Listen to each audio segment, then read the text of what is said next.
या बातमीचे प्रस्तुतकर्ता आहे आंबे क्लिनिकल लॅबोरेटरी. वरुड शहरात अत्याधुनिक मशीनने सुसज्ज लॅब म्हणजेच आंबे क्लिनिकल लॅब. यांचा पत्ता आहे महात्मा फुले नगर, बंदे हॉस्पिटल समोर, वरुड. चुडामणी न्यूज पोर्टलच्या प्रेक्षकांना नमस्कार. आज आपल्यासोबत आहे शेतकऱ्याच्या न्यायाकडे लढणारे सदाभाऊ खोत. आज संत्रानगरीमध्ये वरुड शहरामध्ये सर आपलं आगमन झालं आहे. हिवाळी अधिवेशना संदर्भात सर आपण नागपूरला जाणार आहेत. तर सर आज आपण संत्रानगरीमध्ये आले, काय सांगू शकाल सर? रयत क्रांती संघटना ही शेतकऱ्यांच्या प्रश्नावरती अभ्यासपूर्ण मांडणी करणारी एक संघटना म्हणून आज महाराष्ट्रामध्ये काम करत आहे. विदर्भामध्ये असेच जे खऱ्या अर्थानं जसं हिमालयाच्या टोकावरती तिरंगा फडकत ठेवावा अशा पद्धतीनं विदर्भामध्ये ते एक चांगलं काम या ठिकाणी करत आहे. आणि अलीकडच्या काळामध्ये एकंदरीत राजकारणाचे सगळी रचना पाहिली तर राजकारणाचं स्तर कुठंतरी घसरत आहे, हे आपल्याला खऱ्या अर्थानं मान्य करावं लागेल. सर्वच राजकीय पक्ष हे खुर्चीच्या दिशेनं धावायला लागलेले आहेत. एक काळ असा होता की राजकारणामध्ये लोक सर्वसामान्य जनतेची आपल्याला सेवा करता येईल, त्यांचे दुःख आपल्याला घालवता येतील, त्यांच्या कुटुंबामध्ये कुठंतरी 4 दिवस सुखाचा आणता येतील, यासाठी लोक राजकारणामध्ये यायचे. आता आपलं स्वतःचं दुःख कसं जाईल यासाठी अनेक लोक राजकारणामध्ये येत आहेत. साधन संपत्ती जमा करण्यासाठी लोक राजकारणामध्ये येत आहेत.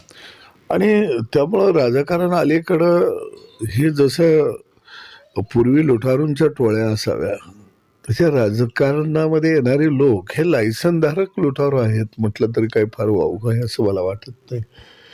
त्याचं स्पष्टीकरण द्यायचं झालं तर देशी दारू जे मिळते ज्या लायसनच्या दुकानामध्ये ती अधिकृत असते, आणि जी अनधिकृत दारू मिळते ती चोरट्या मार्गाने निर्माण केलेली गैरदारू म्हणून तिला आपण संबोधतो. पण नशा दोन्ही ती असते.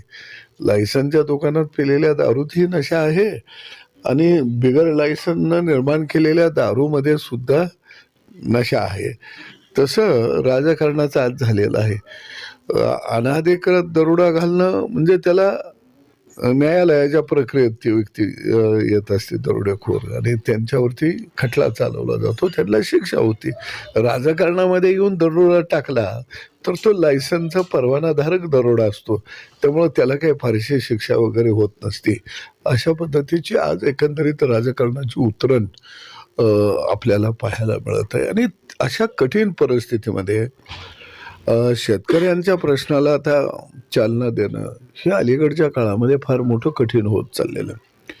मुळामध्ये तरुण पिढी आज शेतीमध्ये याला तयार नाही. याचं कारण पूर्वीची जी गावगाड्यामध्ये म्हण होती उत्तम शेती, मध्यम व्यापार, कनिष्ठ चाकरी, आणि खऱ्या अर्थानं त्याचं उलटं रूपांतर झालेलं आहे. आज कनिष्ठ शेती झालेलं आहे. आणि त्यामुळं शेती हा आमचा आता व्यवसाय राहिला नाही, कारण शेती हे टाईमपासचा एक उद्योग म्हणून आज खऱ्या अर्थानं त्याकडं पाहिलं जातं. आणि म्हणून शेतीमध्ये आलं की आपलं जीवनच उद्ध्वस्त होतं, ही भावना आज शेतकरी कुटुंबामध्ये त्यांच्या लेकरा बाळामध्ये खऱ्या अर्थानं तयार झालेली आहे. आणि त्याला सरकारची चुकीची धोरणं आहेत. आणि अशा नैराश्याच्या कालखंडामध्ये शेतकऱ्याचा प्रश्न तेवत ठेवणं हे सुद्धा आता फार कठीण झालेलं आहे असं म्हटलं तर मला वाटतं काही वावगं ठरणार नाही. परंतु शेतीमध्ये सुद्धा काही धोरणं जे आहेत ते बदलावी लागतील. इंग्रजांच्या काळामधले जे काही जुनाट कायदे आहेत शेतीच्या संदर्भामध्ये, जे कायदे कालबाह्य झालेले आहेत, अत्यावश्यक वस्तू कायदा त्याची गरज नाही आहे, सेलिंग ॲक्टसारखा कायदा त्याची गरज नाही आहे, आयात निर्यात धोरणं ही आपली कुचकामी ठरलेली आहेत. आणि म्हणून एका बाजूला तुकड्याची शेती ही जगाच्या शेतीबरोबर स्पर्धा करू शकत नाही. जगामध्ये मिळत असलेली शेतकऱ्याला अनुदानं, तिथली ग्रुपची असलेली शेती, या सगळ्याचा विचार केला तर आपल्याला सुद्धा शेतकऱ्यांच्या कंपन्या तयार कराव्या लागतील. 100-200 शेतकरी त्या कंपनीमध्ये समावेश त्यांचा करावा लागेल आणि शेतीवरचा भार आपल्याला कमी करावा लागेल. असं जर केलं तरच शेती व्यवसाय टिकू शकतो. त्याच्यामध्ये मोठ्या प्रमाणामध्ये रोजगार निर्मिती होऊ शकते. आणि ही विचारधारा, ही मांडणी खऱ्या अर्थानं आम्ही घेऊन निघालो. जग खुलं झालं तुम्ही म्हणता, जागतिकीकरण आलं म्हणता, पण शेतीमध्ये का जागतिकीकरण आलं नाही? शेतीमध्ये निर्यात बंद, आयात पाहिजे अशा तुम्ही कशा काय करू शकता? शेतीमध्ये नवं तंत्रज्ञान का येत नाही? नव्या तंत्रज्ञानाला शेतीमध्येच का चालना मिळत नाही? म्हणजे एका बाजूला तुम्ही नवं तंत्रज्ञान येऊ देणार नाही, खुल्या अर्थव्यवस्थेचा वारा लावू देणार नाही, आणि दुसऱ्या बाजूला पायाभूत सुविधा शेतीमध्ये निर्माण करणार नाही. अशा परिस्थितीमध्ये जर शेतीतला माणूस जर धाव त्याला म्हणत असला तर मला वाटतं तो बालिशपणा आहे. म्हणजे एखाद्याचं पायी बांधून घालायचं आणि त्याला शर्यतीला धाव म्हणायचं, तो कधी शर्यत जिंकणार नाही. तसा आज शेतकऱ्याची अवस्था आहे की त्याचं पायी बांधून घातलेले आहेत आणि त्याला शर्यतीला धाव म्हणत आहेत. आताचं राजकारण हे वेगळं झालं आहे. युवकांचा मोठ्या प्रमाणात फक्त राजकारणात वापर केला जातो. एक धनाढ्य व्यक्ती जर पक्षामध्ये प्रवेश करून त्याला मानाचं पद मिळत जाते, पण तो कार्यकर्ता कामच करत राहतो. तर यावर नेमका कार्यकर्त्यांना काय मेसेज द्याल सर तुम्ही? नाही, पूर्वी सगळ्याच पक्षांची चर्चासत्र असायची, शिबिरं असायची आणि त्यातून कार्यकर्ता खऱ्या अर्थानं घडत होता. मी लहानपणी राजकारणामध्ये आणि सामाजिक चळवळीमध्ये आलेले कार्यकर्ते हे साधा पायजमा, नेहरू शर्ट असायचा आणि काखेमध्ये त्यांच्या पिशव्या असायची आणि ते सायकलीवरनं एसटीनं चालायचे आणि गावामध्ये येऊन प्रबोधन करायचे. अलीकडं शिबिरही थांबली, चर्चासत्र थांबली, वैचारिक जडणघडण थांबली. आता ज्याच्याकडं पैसा तो राजकारणाच्या घोड्यावरती स्वार व्हायला लागला. आणि खऱ्या अर्थानं जर बघितलं तर भविष्य काळामध्ये मला असं दिसतं की सगळे 2 नंबरवाले, सगळे पैसेवाले, सगळे टगे लोक, गुंड लोक हे आपल्याला राजकारणामध्ये मोठ्या संख्येनं आलेले आहेत आणि अजून येतील. म्हणजे सत्ता ही झुंडशाहीच्या ताब्यात जाईल का काय, अशी एकंदरीतची परिस्थिती आहे. आणि अनेक तरुण या दिशेनं हे धावण्याचा प्रयत्न करत आहेत राजकारणाचा. त्याचं कारण आहे की जर माझ्या हाताला काम मिळत नाही, शेताभातात राहावं तर दाम मिळत नाही, एका बाजूला नोकरी मिळत नाही, मग अशा परिस्थितीमध्ये कुठं संधी आहे का 2 पैसे मिळवण्याची? त्या दिशेनं आज तरुण वर्ग खऱ्या अर्थानं धावायला लागलेले आहे. आणि राजकारण हे पैसे मिळवण्याचं एक दुकान झालेलं आहे. त्याच्यावरचा समाजसेवाचा बोर्ड कधीच तो निघून गेलेला आहे.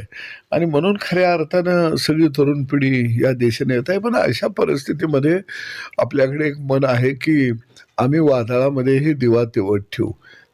तसं शेतकऱ्यांची चळवळ, तो विचार, रयत क्रांती संघटनेच्या माध्यमातून आम्ही वादळामध्ये दिवा लावावा अशा पद्धतीनं तो आम्ही तेवत ठेवला. आणि म्हणून वेगवेगळ्या निवडणुकीच्या माध्यमातून आपले कार्यकर्ते त्या सभागृहामध्ये गेले पाहिजेत, ही भूमिका आहे. आणि म्हणून जिल्हा परिषद पंचायत समितीलाही आम्ही मोठ्या संख्येनं जिथं कार्यकर्ते लढतील जागा त्या लढवण्याचा आम्ही प्रयत्न करत आहोत. दुर्दैव एक गोष्ट आहे की मला चळवळीत येऊन 40 वर्ष झाली आणि या 40 वर्षाच्या काळामध्ये चळवळीच्या प्रवाहात अनेक लोक आले आणि त्यांच्या लक्षात आलं की निव्वळ आपल्याला इथं आंदोलन करणं, संघर्ष करणं आणि हे फार कठीण काम आहे. थोडंसं सत्तेचा वारा लागल्याबरोबर काही लोक त्या वाऱ्याबरोबर उडूनही गेलेले मी पाहिले. जसं हनुमान अशोकवनामध्ये गेला सोन्याच्या लंकेमध्ये, तो बिचारा तिथं भुलला असता तर सीतेचा शोध लागला नसता. तसे काही आमच्यातले चळवळीतले हनुमान हे रावणाच्या लंकेत गेले, सोन्याच्या ते भुलले बिचारे. त्यांना विसरले की आपण इथं सीतेचा शोध घ्यायला आलेलो आहे, हे विसरून गेले. आणि म्हणून मी तुम्हाला एक सांगेन की अनेक कार्यकर्ते आहेत. म्हणजे मी 2दा आमदार झालो, मंत्री झालो, म्हणून आम्ही छातीवरचा ज्या बिल्ला आम्ही लावला चळवळीमध्ये तो घेऊन आम्ही पुढं निघालो. आम्ही तो विचार घेऊन पुढे निघालो. आम्ही चळवळ नाही सोडली, चळवळीशी आम्ही प्रतारणा नाही केली आणि नाही करणार आम्ही. तुमच्या लक्षात घ्या. काय याचं कारण आहे की ज्याला हा विचार पटलाय गावगाड्याचा, राबणाऱ्या माणसाचा, ती माणसं जसं पाण्यावर काठी मारली तरी सुद्धा पाणी अलग होत नाही, तसंच ही माणसं विचारापासून अलग होत नाही. सर आपण घटक पक्षामध्ये आहात सर. माजी मुख्यमंत्री उद्धव ठाकरे यांनी सुद्धा बोलून दाखवलं की विरोधी पक्षनेता पाहिजे, म्हणजे विरोध करणारा कोण नाही आहे. राज्यात 2 उपमुख्यमंत्री आहे परंतु विरोधी नेता नाही आहे सर. तर यावर काय सांगू शकाल सर तुम्ही? मला वाटतं की तो एक कायद्याच्या चौकटीतला विषय आहे. दोन्ही सभापतीने, अध्यक्ष आणि सभापतीने खऱ्या अर्थानं तो निर्णय घ्यायचा आहे. त्याला किती आमदार असावी, काय किती संख्या असावी, त्याचा कोरम काय असावा, हा एक कायद्याचा भाग आहे. त्यानुसार मिळेल. पण उद्धव साहेबांनी मला वाटतं विरोधी पक्षनेता मागण्यापेक्षा जनतेनं तुम्हाला विरोधातच बसवलंय ना. तुम्ही जनतेच्या दरबारात जावा आणि विरोधकाची जी भूमिका आहे, सामान्य माणसाचा प्रश्न उचलून धरणे, अरे ती तुम्ही घ्या ना. विरोधी पक्षनेता म्हणजे काय आहे, तेच करायचं असते. ते तुम्ही जनतेच्या दरबारात जाऊन सुद्धा करू शकता. त्याच्यासाठी सरकारी यंत्रणा कशाला दमतीला पाहिजे. वरुड नगरी ही संत्रा नगरी म्हणून संपूर्ण महाराष्ट्रामध्ये प्रसिद्ध आहेत. संत्रा उत्पादक शेतकरी मोठ्या प्रमाणात या तालुक्यामध्ये आहेत. सर संत्रा उत्पादकाचे खूप काही प्रश्न आहेत शेतकऱ्यांचे, आणि आता सर उद्यापासून अधिवेशन सुरू होणार आहेत.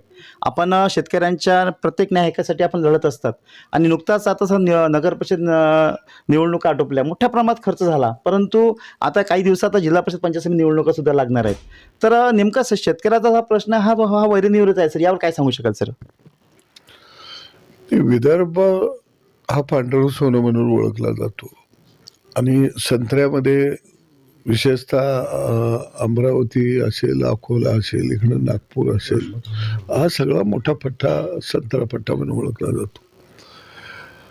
मुळामध्ये हे प्रश्न फार अनेक वर्षाचे आहेत. या प्रश्नांच्या बाबतीमध्ये जर संत्र्याच्या बाबतीत बोलायचं झालं तर याच्यावर अभ्यास आता करावा, केला पाहिजे ह्या म्हणण्याला काही फारसा अर्थ नाही. मुळामध्ये दुर्दैव हे आहे की हा प्रश्न 2 खात्यामध्ये गुंतलेला आहे. एक आहे कृषी खातं आणि दुसरं आहे मार्केटिंग पणन खातं. आणि कृषी खात्याला माझ्याकडं काही काळ राज्यमंत्रीपद मी घेतलं, परंतु बरेचसेच निर्णय हे कॅबिनेट मंत्रीच घेत असतात. परंतु दुर्दैवानं कृषी खात्याला ज्या सक्षमपणानं मंत्री मातीतले मिळायला पाहिजे ते कधीही मिळत नाही. राजकारणामध्ये तुमच्या मागं डोके किती आहेत, तुमचं वजन किती आहे, याच्यावर मंत्रिपदं मिळतात. लक्षात आलं का? आणि शेतकऱ्यांच्या प्रश्नावर जाण असणारा आणि शेतीमध्ये नवं तंत्रज्ञान काय आलं पाहिजे, बियाणं कोणतं आलं पाहिजे, बियाणावरती संशोधन विद्यापीठामध्ये काय चाललेलं आहे, हे काहीच माहीत नसते.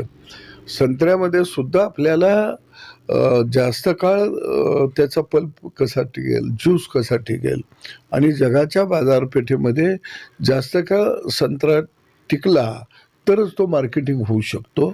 त्या संदर्भामध्ये नवं बियाणं, नवं तंत्रज्ञान त्यामध्ये काही येऊ शकतं का, याचा अभ्यास शेतकऱ्यांना नाही, हा कृषी मंत्र्यांना करायचा आहे, विद्यापीठांना करायचा आहे. पण दुर्दैवानं विद्यापीठं ही पांढरी हत्ती आहेत, आणि यांच्याकडून माझी तर अजिबात काही अपेक्षा नाही आहे. हा झाला एक भाग. दुसरा, शेतीला, प्रक्रिया उद्योगाला ज्या पद्धतीत गुंतवणूक व्हायला पाहिजे, पायाभूत सुविधा दिल्या पाहिजे, तर ती झोर आहे महाराष्ट्रामध्ये. जे काय करायचं ते तुम्ही स्वतःच्या जीवावरती करा. म्हणजे सरकार म्हणतं एका बाजूला प्रक्रिया उद्योग शेतीवर आधारित करायचा असेल तर येणे करायची गरज नाही, आणि बँका म्हणतात येणे असल्याशिवाय तुम्हाला कर्ज देणार नाही. म्हणजे काय झालं की बाप भीक मागू दे ना आणि आई जीव घाली ना. मला कधी कधी हे कायदा हा कशा पद्धतीनं आम्ही राबवतो, धोरणं कशा पद्धतीनं राबवतो, याचा कुठंतरी विचार होणं अत्यंत गरजेचं आहे. ठीक आहे, आम्ही अधिवेशनमध्ये प्रत्येक जसा हिवाळा, उन्हाळा, पावसाळा येतो तशी ही अधिवेशनं सुद्धा हिवाळा उन्हाळा पावसाळ्यागत येतात.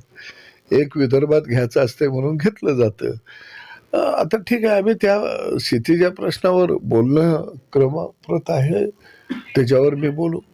या भागात वरुड मुळशीमध्ये महापुरातल्या पुनर्वसनचा मोठा प्रश्न आहे. 1991 सालचा मागेही मी उचलला होता. याही अधिवेशनमध्ये त्यांना घरकुलं मिळाली पाहिजे, ते नवी घरं बांधून मिळाली पाहिजे, ते हे प्रश्न उचलण्यात येईल. या ठिकाणी असे ज्यांनी मला टोल नाक्याचा प्रश्न सांगितला, तो तर अत्यंत गंभीर प्रश्न आहे. एकदा नागपूरकडे वळलं की टोल द्यावा लागतो, एक वरुडकडं इकडं मुळशीकडे आलं की टोल द्यावा लागतो 10-15 किलोमीटरमध्ये. एक टोल कुठला तरी तुम्हाला थांबवायला पाहिजे.